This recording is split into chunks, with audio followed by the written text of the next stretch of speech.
আমি আজ সমস্ত কালো টমেটোগুলো তুলে ফেলবো, তারপর এগুলো বাজারে নিয়ে যায় বিক্রি করব এবং দেখব আগামী 1 মাসের মধ্যে এই কালো টমেটো বিক্রি করে লাখপতি হতে পারবো কিনা। তো যেই ভাবা সেই কাজ, একদিন আগেই চলে আসলাম টমেটো হারভেস্ট করতে।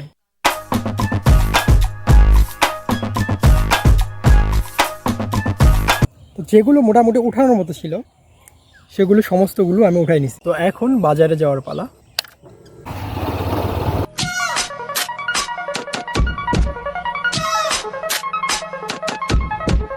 कौन है ये लोग? कहाँ से आते हैं ये? মোটামুটি আধা ঘন্টা হয়ে গেল। অবশেষে আমি সিদ্ধান্ত নিলাম এগুলো ঘুরে নিয়ে যাব। আমি অনেক আশা নিয়ে হাটে গেছিলাম এটা বিক্রি হবেই হবে, কিন্তু আমি অনেক হতাশ যখন দেখলাম এটা শুধু মানুষ দেখতেছে কিন্তু কেনার মানুষ নয়। এটা আপনার শখের বশে হলে ঠিক আছে, বাট বিক্রির জন্য এগুলো না।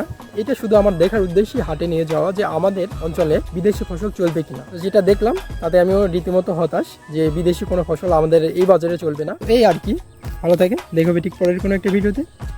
টাটা।